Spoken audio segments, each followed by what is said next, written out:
Good morning to all of you. In today's lecture, we will start the new topic because of in the last lecture we have to finish about the last topic is what semiconductor devices. आपण semiconductor devices हा काल topic आपण संपवलेला आहे, ज्याच्यामध्ये आपण जे point discuss केले ते पॉइंट एकदा आपण फ्लॅशबॅक टाकूया आणि आफ्टर दॅट आपण नवीन टॉपिककडे आपण जाणार आहे. सेमीकंडक्टर डिव्हाइसेस मध्ये पहिला जो पॉइंट होता आपण बेसिक पॉइंट बघितला about the classification of materials, conductors, insulators and semiconductors. According to that सेमीकंडक्टरचे आपल्याला दोन टाइप्स येतात, इंट्रेन्सिक सेमीकंडक्टर, एक्सट्रेन्सिक सेमीकंडक्टर. असे दोन टाइप्स आपल्याला कशाचे येतात, सेमीकंडक्टरचे येतात, इंट्रेन्सिक, एक्सट्रेन्सिक. इंट्रेन्सिक म्हणजे जे प्युअर असतात, एक्सट्रेन्सिक म्हणजे जे इम्प्युअर असतात. मग इम्प्युरिटी मध्ये आपण दोन प्रकार पाहिले, P type semiconductor, N type semiconductor. P type मध्ये ट्रायव्हॅलेंट इम्प्युरिटी वापरली जाते, एन टाइप मध्ये पेंटाव्हॅलेंट इम्प्युरिटी वापरली जाते. त्यानंतर पी टाइप आणि एन टाइप असे दोन सेमीकंडक्टर जे आहेत ते कॉम्बिनेशन करून पीएन जंक्शन डायोड काय केला जातो, तयार केला जातो. ओके, कोणता, पी टाइप आणि एन टाइप मटेरियल यांचं कॉम्बिनेशन करून पी एन जंक्शन डायोड तयार केला जातो. त्यानंतर त्या डायोडची जी जोडणी आहे, means the connection of that diode is what in two types आपण पाहिलं, एक फॉरवर्ड बायस, एक रिव्हर्स बायस, ज्याला आपण एफबी आणि आरबी असं म्हटलं जातं. त्याच्यानंतर आपण त्या डायोडचे आपण काय बघितलं, रेक्टिफायर. नेक्स्ट पॉइंट बघितला तो रेक्टिफायर. रेक्टिफायर मध्ये हाफ वेव्ह रेक्टिफायर, फुल वेव्ह रेक्टिफायर, त्याचं कन्स्ट्रक्शन, वर्किंग आणि वेव्ह फॉर्म डायग्राम आपण दोन्हीसाठी बघितलेले आहेत, हाफ वेव्ह रेक्टिफायर, फुल वेव्ह रेक्टिफायर. नेक्स्ट आपण जो होता सेमीकंडक्टर डिव्हाइसेस. सेमीकंडक्टर डिव्हाइसेस मध्ये आपण पहिला फोटो डायोड. मग त्या फोटो डायोडचं कन्स्ट्रक्शन, वर्किंग असेल, ऍडव्हान्टेजेस असेल, डिसएडव्हान्टेजेस आणि त्याचे ऍप्लिकेशन्स. नेक्स्ट आपण पाहिला सोलर सेल. सोलर सेलचं पण आपण तेच पाहिलेलं आहे, कन्स्ट्रक्शन, वर्किंग असेल, about their. Next LED, light emitting diode, त्याचं देखील आपण कन्स्ट्रक्शन, वर्किंग आणि त्याचे ऍडव्हान्टेजेस आणि युजेस आपण पाहिलेलं आहे एलईडीचे. नेक्स्ट पॉइंट होता तो म्हणजे ट्रान्झिस्टर. ट्रान्झिस्टरला तीन टर्मिनल्स असतात, तीन रिजन्स असतात, इमिटर, बेस आणि कलेक्टर. मग त्या ट्रान्झिस्टरचं कन्स्ट्रक्शन, वर्किंग पाहिलं, ऍज वेल ऍज आपण त्या ट्रान्झिस्टरचं इनपुट आणि आउटपुट कॅरेक्टरिस्टिक्स आपण पाहिल्या. आणि एक लास्ट एक पॉइंट बघितलेला तो म्हणजे लॉजिक गेट्स. काय पाहिलेला, लॉजिक गेट्स. लॉजिक गेट्स मध्ये आपण 5 प्रकारचे गेट्स पाहिले, and gate, or gate, not gate, nand gate आणि नॉर गेट. असे 5 गेट्स आपण त्यांच्याबद्दलचं डिस्कशन केलं. हे सगळे पॉइंट्स तुम्हाला कोणत्या टॉपिक मध्ये झाले, semiconductor devices. There is a no problem, only theoretical topic असणारा हा सेमीकंडक्टर डिव्हाइसेस आपण लास्ट लेक्चरला संपवलेला आहे. त्यातले कोणते कोणते पॉइंट तुम्हाला डिस्कस केले ते आपण आता पाहिलं. जिनर डायोड फक्त पॉइंट कॅन्सल आहे, त्यामुळे तो आपण घेतलेला नाही. बाकी सगळे पॉइंट्स आपण सेमीकंडक्टर डिव्हाइसेस मधून कव्हर केलेले आहेत. आता आज आपण मोस्ट इम्पॉर्टंट टॉपिकला स्टार्ट करणार आहे, and that most important name of that most important topic is what, current electricity. Current electricity it is an one of the biggest and most important topic. आपल्या दृष्टिकोनातून खूप इम्पॉर्टंट आहे. It's a 9 number topic. It's a 9 number topic, current electricity. Current electricity. If you write down name of the topic, current electricity, it is a most important topic. कारण हा topic खूप important आहे. याच्यातला कुठलाही point cancel वगैरे केलेला नाही, परंतु आपल्याला मेजॉरिटी पॉइंट्स दुसऱ्या 2-3 टॉपिकला आपल्याला याच्यातले हेल्प होणार आहेत. त्यामुळे that's most important topic. It's a 9 number topic, current electricity. First of all, we will discuss here about some basic points from the topic current electricity. आपण काही बेसिक इन्फॉर्मेशन घेणार आहे अबाउट द करंट इलेक्ट्रिसिटी. आता पहा, current electricity मध्ये सगळ्यात महत्वाचा maximum times तुम्हाला शब्द येणार आहे तो म्हणजे कंडक्टर्स. कंडक्टर्स म्हणजे ज्याला आपण म्हणतो वायर्स. काय म्हणतो आपण, conductor. Suppose that this is an conductor. This is an, काय म्हणतो आपण याला, this is an conductor. Conductor means wire. Conductor means आपण काय कन्सिडर करणार आहे या ठिकाणी? वायर. आता कंडक्टर्स कुणाला म्हटलं जातं? Those materials can carry the electricity. Those material can carry the electricity called as a conductors. जे मटेरियल इलेक्ट्रिसिटी वाहून घेऊ जाऊ शकतात त्या मटेरियल्सला आपण कंडक्टर्स म्हणतो. Okay. So that conductor maximum आपण अल्युमिनियम किंवा कॉपर मध्ये आपण वापरत असतो. अल्युमिनियम किंवा कॉपर मध्ये. पण घरातला जो काही इलेक्ट्रिकल सप्लाय असतो तो कॉपरच्या सहाय्याने केला जातो. पण बाहेरचा जो डोमेस्टिक सप्लाय आहे, जे आपण पोलवरती ज्या तारा वगैरे बघतो त्या सगळ्या अल्युमिनियमच्या असतात. कारण कॉपर हा अल्युमिनियम पेक्षा गुड कंडक्टर आहे, परंतु कॉपरची कॉस्ट अल्युमिनियम पेक्षा जास्त असल्यामुळे अल्युमिनियम मॅक्झिमम वापरला जातो. पण घरातील सप्लाय मध्ये कॉपर मॅक्झिमम वापरला जातो. सो अल्युमिनियम आणि कॉपर मॅक्झिमम इलेक्ट्रिसिटी मध्ये वापरलेले दोन मटेरियल्स आहेत, अल्युमिनियम आणि copper. As a conductor wire म्हणून वापरले जातात. कोणतीही वायर घेतली की त्या वायरचा आकार हा सिलेंड्रिकल असतो. कसा असतो? The shape of the wire is what? Cylindrical. वायरचा शेप सिलेंड्रिकल. सपोज दॅट ही वायरची लेंथ आपण एल कन्सिडर केली आणि हा वायरचा रेडियस आर असेल, तर हा पुढचा जो भाग दिसतो याला वायरचा ए म्हणजे पाय आर स्क्वेअर घेऊ शकता तुम्ही, आणि याला तुम्ही म्हणू शकता area of cross section. Area of cross section. वायरचा एरिया ऑफ क्रॉस सेक्शन म्हणजे वायरचा पुढचा भाग गोल असतो आणि गोलाचा एरिया आपण कशाने काढतो? पाय आर स्क्वेअर. मग तिथला आर म्हणजे त्या वायरचा रेडियस असणार आहे. आता पहा, वायरची लेंथ आणि वायरचा एरिया ऑफ क्रॉस सेक्शन यांचं जर मल्टिप्लिकेशन मी जर केलं, काय केलं? मल्टिप्लिकेशन केलं. कुणाचं मल्टिप्लिकेशन केलं? Suppose that area of wire and length of wire यांचं जर मल्टिप्लिकेशन केलं तर मला मिळतो व्ही. तर मला मिळतो काय? व्ही. व्ही म्हणजे volume of wire. Volume of wire. I hope so इथपर्यंत तुम्हाला सगळ्यांना समजलेलं असेल. If you understood then type you. If you understood about the conductor म्हणजे काय, ज्याला आपण वायर म्हणतो. कंडक्टर मॅक्झिमम कोणते वापरतो आपण? अल्युमिनियम किंवा कॉपर मध्ये वापरले जातात. कॉपर जास्त का वापरलं जात नाही? कारण कॉपरची कॉस्ट जास्त आहे. अल्युमिनियम जास्तीत जास्त वापरलं जातं. पण गुड कंडक्टर कोण आहे अल्युमिनियम आणि कॉपर मध्ये? तर कॉपर सगळ्यात जास्त कंडक्टिव्हिटी कॉपरची सगळ्यात जास्त चांगली आहे. म्हणून आपला घरातील जो डोमेस्टिक सप्लाय आहे, ज्या वायर्स आपण वापरतो त्याच्यामध्ये मॅक्झिमम कॉपरच असतं, अल्युमिनियम क्वचितच असतं. मॅक्झिमम कॉपर वायरच आपण सजेस्ट केल्या जातात. वायरची लेंथ एल असेल, हा वायरचा पुढचा जो भाग आहे तो गोल असतो, त्याला आपण एरिया ऑफ क्रॉस सेक्शन म्हणतात. मग वायरची लेंथ आणि वायरचा एरिया ऑफ क्रॉस सेक्शन यांचं जर मल्टिप्लिकेशन केलं तर आपल्याला त्या वायरचा काय मिळतो? व्हॉल्यूम ऑफ वायर आपल्याला मिळतो. So this is the volume of wire. How to calculate volume of wire हे देखील दाखवलेलं आहे. अशा वायर मध्ये लक्षात घ्या ऍटम आणि फ्री इलेक्ट्रॉन्स असतात. काय असतात? मग आता इथे मी डॉट दाखवते. So that dot represents. Okay, that dot represents. हे जे डॉट दाखवलेले आहे ते डॉट रिप्रेझेंट्स काय रिप्रेझेंट करतायत? Vibrating atom. Vibrating atom. Okay. Dot represents vibrating atom. आणि त्याचबरोबर असे इलेक्ट्रॉन्स देखील असतात. हे ॲरो इंडिकेट्स काय करतात? इलेक्ट्रॉन्स. सो ॲरो इंडिकेट्स काय इंडिकेट करतात? Arrow vibrating moving electron. Moving electron. Okay. So hope so you can understood. आता हे मुव्हिंग इलेक्ट्रॉन आहेत, ह्याची मोशन ही कशी असते? रॅन्डम मोशन असते. Random motion.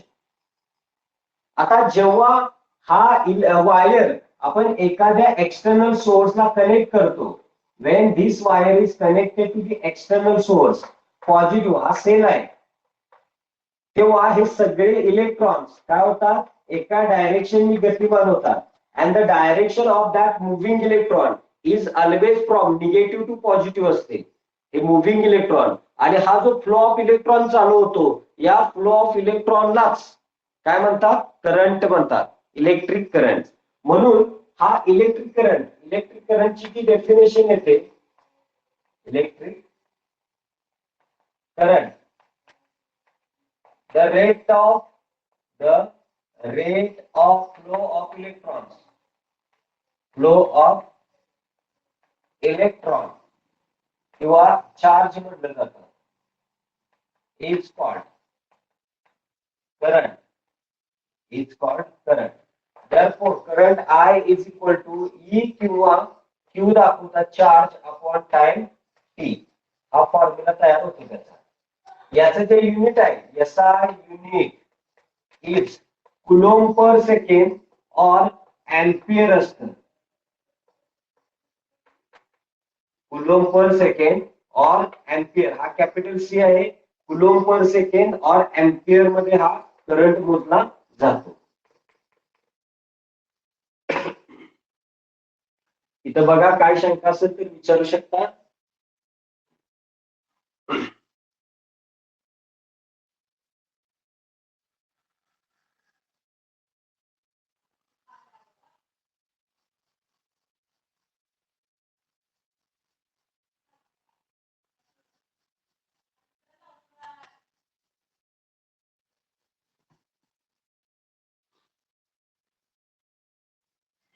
आपल्याला बेसिक माहिती आहे सगळी, ओझरची सांगतोय मी, पण महत्वाचे आहे. डायग्राम थ्रू दाखवल्यामुळे तुम्हाला एक्झॅक्ट अंडरस्टँड होणार आहेत सगळे पॉइंट्स. दुसरा जो पॉइंट आहे, by Ohm's law. Ohm's law नुसार एक पॉइंट येतो, रेजिस्टन्स कन्सेप्ट म्हणून. रेजिस्टन्स म्हणजे नेमकं काय असतं, की जेव्हा हे गतिमान इलेक्ट्रॉन जे आहेत ते व्हायब्रेटिंग ऍटमला जेव्हा कोलाइड होतात तेव्हा त्यांच्या गतीला विरोध केला जातो. आणि तो विरोध म्हणजेच opposition offered by the vibrating atom to the motion of electron is nothing but what? Resistance. त्यालाच आपण रेजिस्टन्स म्हणतो. बट बाय ओहम्स लॉ नुसार रेजिस्टन्स, बाय ओहम्स लॉ नुसार, ओहम्स लॉ नुसार resistance is equal to potential upon electric current असतं. हा एक formula इथे लक्षात ठेवायचा आहे. And by Ohm's law apply to the complete circuit नुसार E upon capital R plus small R, असा एक फॉर्म्युला लक्षात ठेवायचा तुम्हाला. आता हा ई म्हणजे या सेलचा काय असतो? ईएमएफ. आणि स्मॉल आर, इथे स्मॉल आर आपण दाखवणार आहे. स्मॉल आर म्हणजे इंटरनल रेजिस्टन्स ऑफ सेल. त्या सेलचा इंटरनल रेजिस्टन्स आपण आर दाखवत असतो. आणि कॅपिटल आर म्हणजे एक्सटर्नल रेजिस्टन्स, जो आपण बाहेरून जोडतो तो एक्सटर्नल रेजिस्टन्स येतं. हे बाय ओहम्स लॉ नुसार तुम्हाला दोन फॉर्म्युले या टॉपिक साठी लक्षात ठेवायचं आहे. सिम्बॉल सांगितलं. आता ईएमएफ समजून घेऊया आपण. काय असतो ईएमएफ म्हणजे? बघा, ज्यावेळेस हा इलेक्ट्रॉन या ऍटम वरती कोलाइड होतो तेव्हा त्याची एनर्जी लॉस होते. धडकल्यानंतर आपल्याला माहिती आहे आपली एनर्जी काय होते, किंवा त्या मुव्हिंग इलेक्ट्रॉनची चार्जची एनर्जी काय होते? लॉस होते. पण तो चार्ज कंप्लीट सर्किट मधून फिरत राहायला पाहिजे. कंटिन्यू तो काय झाला पाहिजे? तो फिरत राहायला पाहिजे. त्यासाठी काय केलं जातं? हा सेल कंटिन्यू त्याला एनर्जी सप्लाय करत राहतो. आणि आपल्याला माहित आहे सेल जसं वापरेल तसा डिस्चार्ज होतो, म्हणजे त्याची एनर्जी संपते. मग ती एनर्जी देतो कुणाला? तर त्या इलेक्ट्रॉन्सना देत असतो. ओके, मग सेलनी सप्लाय केलेली energy, the energy supplied by the cell to the electron. कशाला? To the electron to complete rounds the complete circuit. त्या पूर्ण सर्किट मधून फिरण्यासाठी त्या सेलनं इलेक्ट्रॉनला दिली जाणारी जी एनर्जी असते त्याला आपण ईएमएफ म्हणतो. काय म्हणतो आपण? ईएमएफ. इथं लिहितो मी ईएमएफ. ईएमएफ म्हणजे इलेक्ट्रोमोटिव्ह फोर्स. काय येतं? इलेक्ट्रोमोटिव्ह फोर्स असं म्हटलं जातं त्याला, इलेक्ट्रोमोटिव्ह फोर्स, ईएमएफ. सो ही काही बेसिक माहिती आहे जी करंट शी रिलेटेड आहे. याच्यात भरपूर शिकण्यासारखं आहे. पण ओझर तुम्ही सांगितलेलं आहे जे मोस्ट इम्पॉर्टंट पार्ट्स आपल्याला जे उपयोगी पडणार आहेत पुढे जाऊन या टॉपिक मध्ये, तेवढे मी तुम्हाला इथे इंडिकेट केलेले आहेत. अबाउट एक्झॅक्ट कंडक्टर मध्ये कसं असतं, हे व्हायब्रेटिंग ऍटम आहे, हे मुव्हिंग इलेक्ट्रॉन आहे, रॅन्डम मोशन मध्ये असतात, पण सेलला जोडल्यानंतर ते एका डायरेक्शन मध्ये मोशन मध्ये येतात आणि त्यांची डायरेक्शन नेहमी निगेटिव्ह टू पॉझिटिव्ह असते. पण करंटची डायरेक्शन आपण नेहमी कशी दाखवतो, पॉझिटिव्ह टू निगेटिव्ह दाखवत असतो. So direction of convention of electric current वेगळी, पण ऍक्च्युअल मोशन ऑफ इलेक्ट्रॉनची डायरेक्शन वेगळी आहे. Motion of electron negative to positive आहे, पण direction of electric current positive to negative आपण दाखवत असतो. याला संकेत मान्य दिशा म्हणतात. कारण कुठलंही water always flow higher level to lower level, heat energy always flow for higher temperature to lower temperature. That's why positive represent करतं higher potential, negative represent करतं lower potential. मग higher potential to lower potential असाच current flow होतो. त्यामुळे ही direction दाखवली जाते. पण ऍक्च्युअली इलेक्ट्रॉन कसे फ्लो होतात, निगेटिव्ह टू पॉझिटिव्ह फ्लो होत असतात. If you understood then type U. हे सगळं समजलेलं असेल आणि लिहून झालेलं असेल तर युडी टाईप करा, then type UD.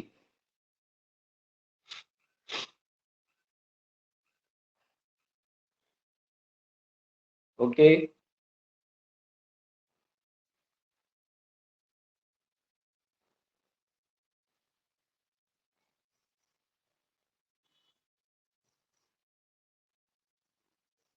This is about basic information related to the current, करंटशी रिलेटेड असणारी बेसिक इन्फॉर्मेशन.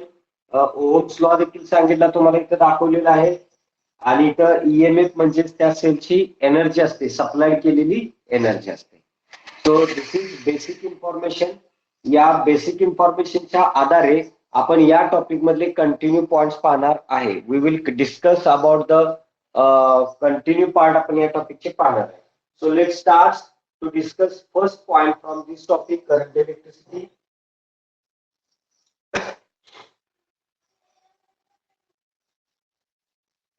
जे पाठीमागून जॉईन झालेले आहेत त्यांनी स्क्रीनशॉट मारा वाटलंच तर, आणि नंतर ना रेकॉर्डिंग लेक्चर ऐका. ओके. हा बेसिक पार्ट आहे करंट इलेक्ट्रिसिटी टॉपिक साठी आपण इथे डिस्कस केलेला आहे. अबाउट रेजिस्टन्स वगैरे, करंट, ईएमएफ वगैरे जे काय पॉइंट्स आहेत ते डिस्कस केलेलं आहे. ते वायर वगैरे स्ट्रक्चर दाखवलेलं आहे सगळं. नाव from this topic the first point, Kirchhoff's laws. या टॉपिक मध्ये पहिल्यांदा येतं ते तुम्हाला म्हणजे Kirchhoff's lodge.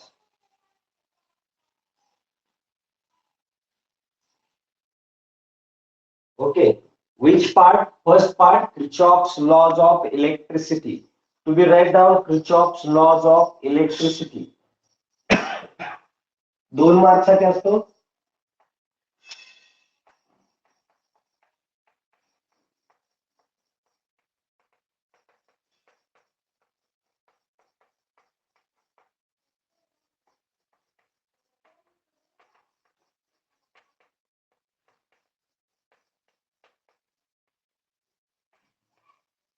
Kirchhoff's laws of electrical network.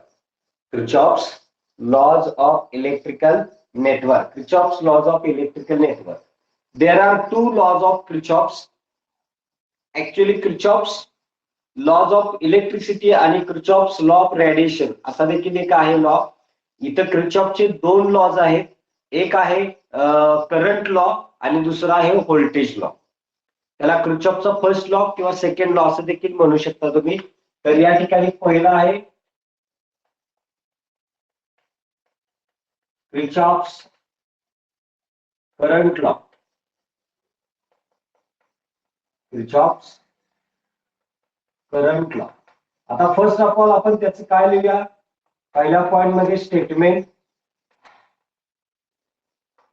आता स्टेटमेंट आपल्याला पहिल्यांदा लिहायचं लॉचं. For that statement, first of all, we are going to consider here about what? Suppose that हा एक आपण पॉइंट घेतला. Okay. That's a one point. आणि या पॉइंटच्या ठिकाणी नंबर ऑफ वायर्स आपण जोडून आणलेले आहेत. तिकडून ह्या वायर्स आणलेले आहेत, इथं जोडलेले आहेत वायर आणून, डिफरंट वायर्स आणून जोडलेले आहेत. आणि या वायर्स मधून आपण करंट आणलेले आहे या पॉइंटकडे. हा इथून आणलेला I1, हा I2, हा I3. सो मी 3 वायर घेतल्या आणि 3 वायर मधून करंट एकाच पॉइंटला आणलेला आहे. Okay, so I1, I2 and I3, these are the current flowing towards the point. त्या पॉइंट कडे जाणारे करंट. आता याच पॉइंट मधून परत मी दुसऱ्या वायर अशा जोडल्या आणि इकडे करंट काय केलेलं आहे, पास केलेले आहेत. नंबर ऑफ करंट, समजा इकडे I4 पास केला, इकडं I5 पास केला आणि इकडं I6 पास केलेला आहे. म्हणजे मी काय केलं, नंबर ऑफ वायरच्या साहाय्याने एका पॉइंटला करंट आणले आणि त्याच पॉइंट पासून नंबर ऑफ वायरच्या साहाय्याने करंट घेऊन गेलो, लांब नेले. म्हणजे हे current flowing towards the junction, towards the point, and these are the current flowing away from the point. मग ज्या पॉइंटच्या ठिकाणी सगळे करंट एकत्रित येतात किंवा जिथून जातात त्या पॉइंटला जंक्शन म्हटलं जातं. That's point is called as what, याला जंक्शन म्हणतात. It's a junction. काय म्हणतात, जंक्शन म्हणलं जातं. मग क्रिचॉफ्स लॉ काय सांगतो की या सगळ्या करंटची आपण बेरीज केली. Okay, sum sum of all electric current. Sum म्हणजे आपण या सगळ्या करंटची काय करायची आहे, बेरीज करायची आहे. कुठं बेरीज करायचं आहे, ऍट द जंक्शन. जंक्शन जवळ सगळ्या करंटची बेरीज करायची आहे. म्हणजे बेरीज करायची म्हणजे काय करणार मी, इथं I1 plus I2 plus I3, इथं I4, I5, I6 करणार. या सगळ्या करंटची आपण बेरीज करणार आहे ऍट द जंक्शन. मग पहिला करंट लॉ काय सांगतो क्रिचॉफचा, की या सगळ्या करंटची जर तुम्ही बेरीज केली ऍट द जंक्शन, तर त्या जंक्शन जवळ या सगळ्या करंटची बेरीज 0 येते. त्याला sum of all electric currents. बघा, it says that the sum of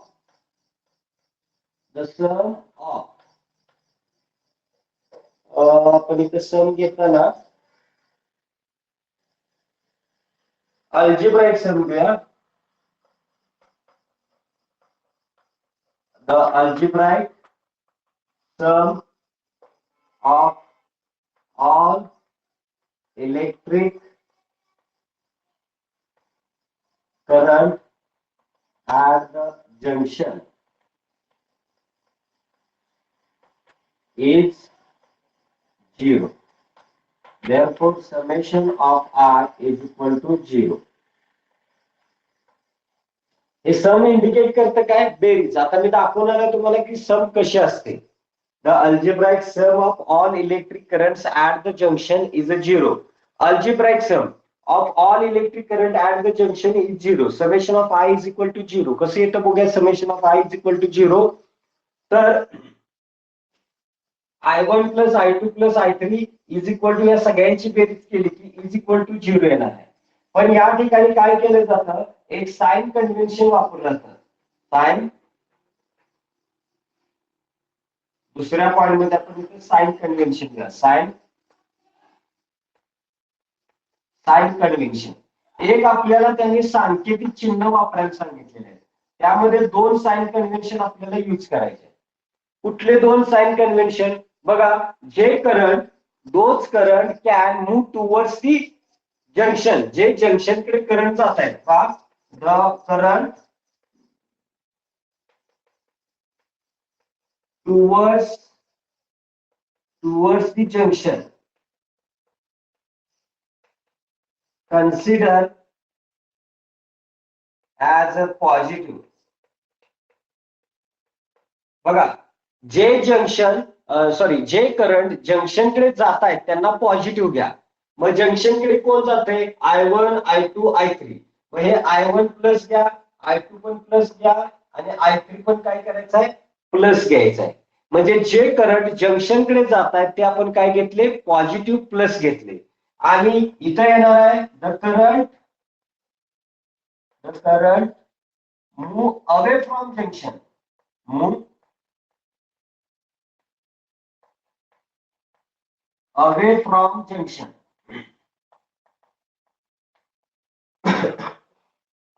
consider as a negative.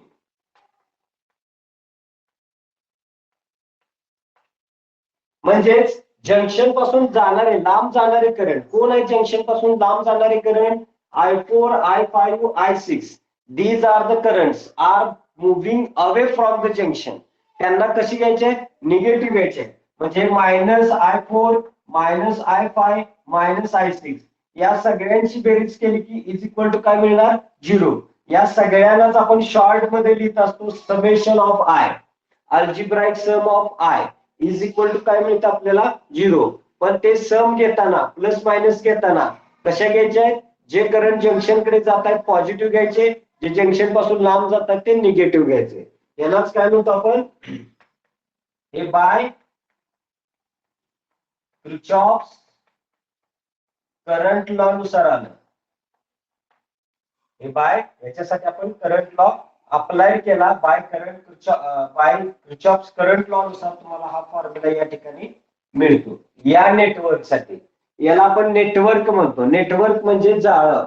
जिथं आपण number of electrical devices connected करतो त्याला आपण काय म्हणतो? इलेक्ट्रिकल नेटवर्क असं म्हटलं जातं. Hope so you can understood. If you understood better understood about this law, Kirchhoff's first law, about their sign convention, कसं घेतलेलं आहे, काय घेतलेलं आहे, सगळं दाखवलेलं आहे इथं मी. If you better understood then type BU. व्यवस्थित समजलं असेल तर सांगा. BU टाइप करा. Okay.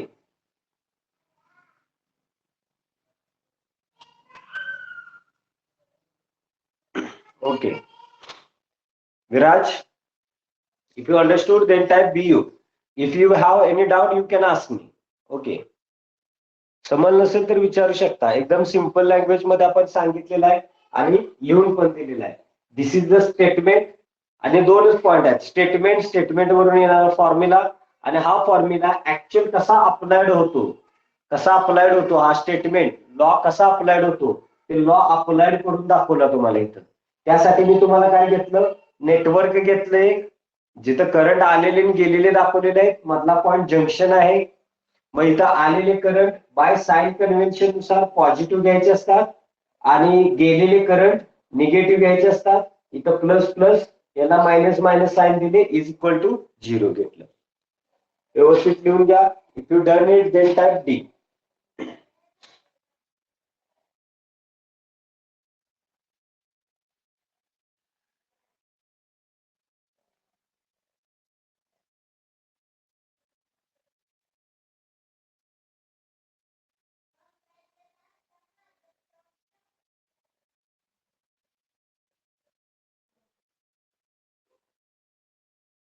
Okay. If you done it, then type D. Okay, very good. नाव आता सेकंड लॉचा आता फक्त आपण काय करणार आहे? I will explaining about them tomorrow. But फक्त आपण इथे स्टेटमेंट आणि त्याचे एक सर्किट डायग्राम आपण इथे ड्रॉ करून घ्यायचा आहे. ओके. सो आपण पहिल्यांदा किर्चॉफ्स सेकंड लॉ आपण समजून घेणार आहे.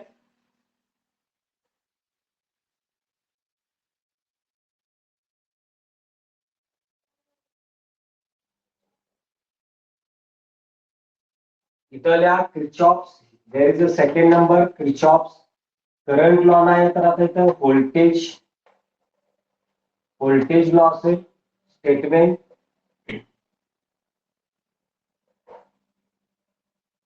तर याचं स्टेटमेंट कसं येतं बघा. The algebraic sum of the potential the algebraic sum of the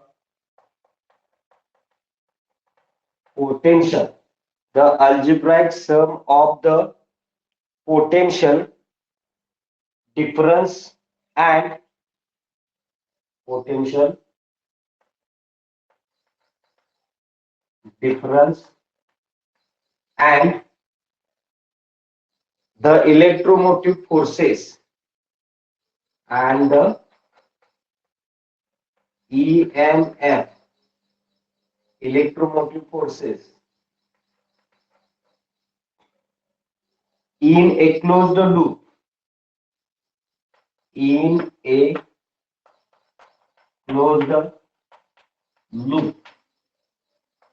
is 0. Therefore, summation of E plus summation of I R is equal to 0. लिहून फक्त घ्या. I will explain about them की हे तुम्हाला कसं येतं, कसं घेतलं जातं हे तुम्हाला मी उद्याच्या लेक्चर्स मध्ये सांगणार आहे. That's a statement. आणि लेट अस, इथं आपण एक सर्किट ड्रॉ करणार आहे. लेट अस, आणि ते सर्किट फक्त ड्रॉ करून घ्यायचं आहे. There is a first cell of EMF E1. There is a second cell of EMF E2. या सेल कडून येणारा करंट I1, या सेल कडून येणारा करंट I2. हे करंट असेच इकडून फ्लो होतील. हे दोन्ही करंट इथे एकत्रित होतील. हे दोन्ही करंट एकत्रित झाले I1 प्लस I2. हा करंट इकडून या एक्सटर्नल रेजिस्टन्स मधून फ्लो होणार आहे. इथं रेजिस्टन्स R3 घेतला, इतर रेजिस्टन्स आपण R2 घेतलेला आहे, इतर रेजिस्टन्स आपण R1 घ्यायचा आहे. हे कनेक्शन आपण असं कंप्लीट करायचं आहे. इथून जाईल I2, इकडे जाईल I1. यांना नाव देणार आहे A, B, C,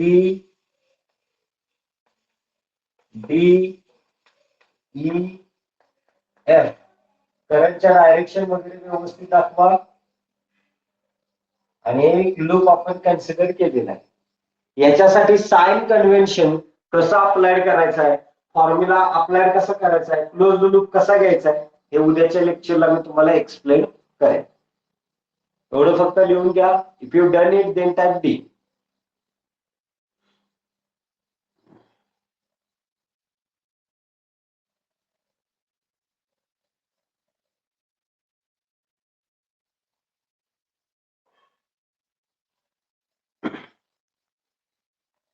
okay. Sakshi, कदाचित आपली बघूया आपल्या बॅचचं पण आपलं चाललंय नियोजन होईल असं वाटतंय. एन्क्वायरी आहे चालू आपली तिथं. त्यामुळे आपलं जरी समजा आपलं मॉर्निंगला जरी तिथं चालू झालं ऑफलाईन, तरी देखील तुमचं देखील ऑफलाईनच चालू होईल. आणि जर समजा ऑफलाईन नाही चालू झालं तर तुमचं इव्हिनिंग मध्ये आपले ऑनलाईन लेक्चर्स आपण घेणार आहे, इव्हिनिंग किंवा ऍट नाईटला. कारण तुम्ही सकाळी कितीला असणार आहे मला टाइम टेबल फक्त टाका तुमचे सगळ्यांचे. कारण प्रत्येकाचे टाइम टेबल वेगवेगळे झालेत. कुणाचं दुपारी आहे, कुणाचं सकाळी आहे, असं झालंय. फक्त टाइम टेबल सगळ्यांनी मला सेंड करून ठेवा प्रॉपर. मग त्यानुसार मी तुम्हाला नियोजन करेन. कारण आपल्याकडे 3 प्रकारचे आहेत, इस्लामपूर हायस्कूल, YC, त्यानंतर KRP, असं 3 डिफरंट आहेत. पण शक्यतो करून आपलं पण ऑफलाईन होईल. ओके, आमचा पण प्रयत्न चालू आहे. तुम्ही पण थोडस प्रयत्न करा. तुमचे कोण 11वीला वगैरे असतील तर त्यांना सांगा आणि आपण स्टार्ट करतोय. क्लासरूम वगैरे आपला सगळा रेडी आहे. वाटलंच तर जाऊन तुम्ही बघून येऊ शकता. तिथं बोर्ड वगैरे आपला लावलेला आहे, बघू शकता तिथं जाऊन तुम्ही. फक्त आपली एकच प्रॉब्लेम आहे की ती 2 बॅच चालू झाल्याशिवाय आपण चालू करू शकत नाही. लक्षात आलं सगळ्यांना? सानिका समजलंय ना? ओके. आणि होईल चालू. आमचा पण प्रयत्न चालू आहे. तुम्ही पण थोडासा प्रयत्न करा, मदत करा.